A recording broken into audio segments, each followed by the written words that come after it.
পতিত দলের স্বৈরাচারের একজন নেতা বারবার বলতেন, আওয়ামী লীগ যদি ক্ষমতা থেকে বিদায় নেয় 2 দিনে কমপক্ষে 5 লক্ষ আওয়ামী কর্মীকে খুন করা হবে। আমি জিজ্ঞাসা করি, ঢাকায় কি 5 লক্ষ লোক খুন হয়েছে? 5000? আওয়ামী লীগের 505 জন হয় নাই। কেন হয় নাই? ওদের দেশবাসীর প্রতি দরদ দায় না থাকতে পারে, কিন্তু আমাদের দায় এবং দরদ আছে। আমরা দেশকেও ভালোবাসি, মানুষকেও ভালোবাসি। আওয়ামী লীগের মধ্যে যারা ক্রাইম করেছে, অ্যাট্রসিটি করেছে, অপরাধ করেছে, অবশ্যই আমরা বিশ্বাস করি তারা আইনের আওতায় আসবে, তাদেরকে আসতে হবে। কিন্তু তাই বলে সবাই আইনের প্রয়োগ করার অধিকার রাখেন। আইন প্রয়োগ করবে আইন প্রয়োগকারী সংস্থা, বিচার বিভাগ তার দায়িত্ব পালন করবে। গতকাল একটা মামলার রায় হয়েছে, আমরা মনে করি এর মধ্য দিয়ে মজলুমানের কান্না কিছু হলেও থামবে ইনশাআল্লাহ। স্বজনহারা পরিবারগুলো সাময়িক কিছু সান্ত্বনা পাবে।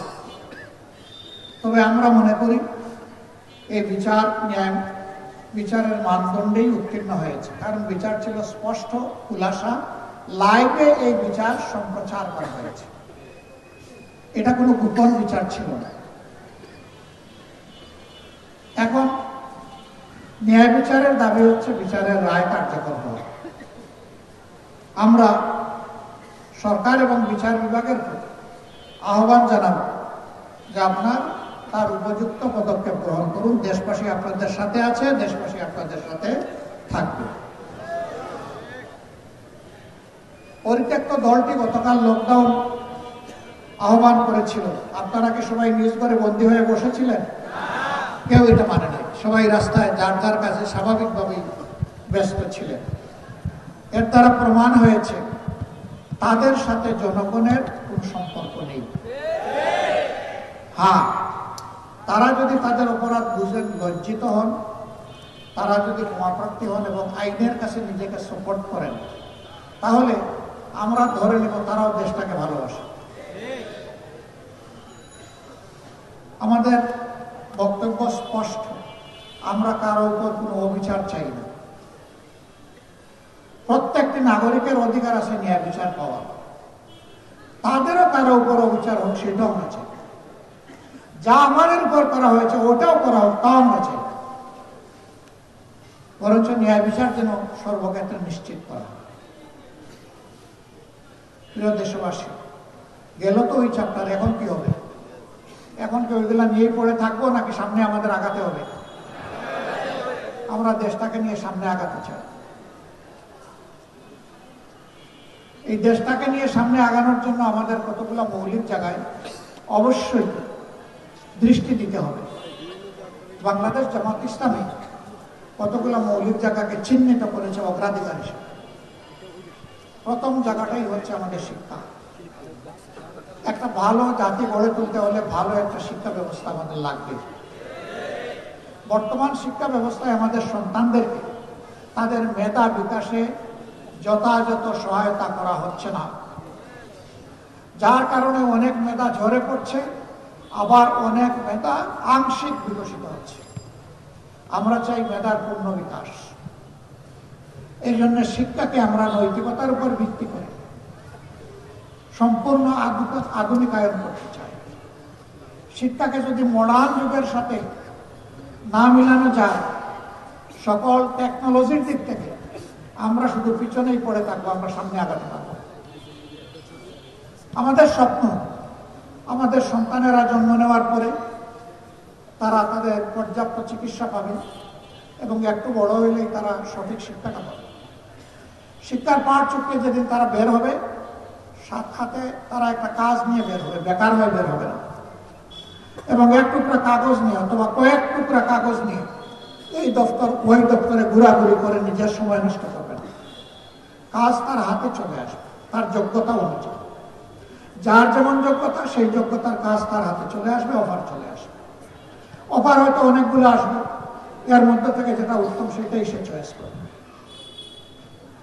এই জায়গায় আমরা দায়িত্ব নিয়ে বলতে চাই, শহর এবং গ্রামের গরিব সম্প্রদায়ের যারা আছেন তাদের সন্তানেরা অনেক সময় শিক্ষার আলো থেকে বঞ্চিত থাকে। অনাদরে অবহেলায় এই মেধাগুলা শেষ হয়ে যায়। এক পর্যায়ে হতাশা দেখা দেয়, হতাশা থেকে ক্ষোভ জন্ম নেয়, ক্ষোভ থেকে অনেকে সন্ত্রাসের দিকে চলে যায়। এর জন্য ওরা দায়ী নয়, দায়ী এই সমাজ। এই সমাজ তাদের অধিকার প্রতিষ্ঠিত করে নাই, এই সমাজকে এই দায়ভার গ্রহণ করতে হবে। যার কারণে অনেক সময় সমাজ অস্থির হয়ে যায়। আমরা চাই না আমাদের একটা সন্তান বিপদগামী হোক। আমরা চাই আমাদের প্রত্যেকটা সন্তান সুনাগরিক হিসেবে গড়ে উঠুক। উন্নত বিশ্ব আছে, সবার জন্য সরকার শিক্ষার ব্যবহার গ্রহণ করে না, বহন করে না। কিন্তু যারা স্বল্প আয়ের মানুষ, তাদের পুরো ব্যবহার সরকার গ্রহণ। যাদের অভিভাবকের আর্থিক সঙ্গতি আছে, তারা উন্নত শিক্ষার জন্য যে কোনো এভিনিউতে যেতে পারে। কিন্তু বেসিক শিক্ষাটা যাতে সবাই পায়, সেটা নিশ্চিত করতে হবে। একটা মানুষও যাতে শিক্ষার আলো থেকে বঞ্চিত না থাকে, এই ব্যবস্থা অবশ্যই নিশ্চিত করতে হবে। এরকম শিক্ষা যদি সমাজে নিশ্চিত করা হয়, তখন আর ওই 100 তলা আর 1 তলার ব্যবধান থাকবে না, এই ব্যবধান কমে আসবে। আমাদের মূল সাবজেক্ট পিছিয়ে পড়া চলে। বঞ্চিত মানুষগুলো, নারী হোক পুরুষ হোক, তাদের নিয়ে আমাদের মূল কর্মসূচি। তাদের জীবনমান কেমনে সামনে এগিয়ে আনা যায়। যাদের তেল আছে তাদের মাথায় আমরা তেল মাখবো না ইনশাআল্লাহ। তবে তাদের তেল কেড়েও নেওয়া হবে না, তারা তাদের তেল নিয়ে শান্তিতে থাকুক।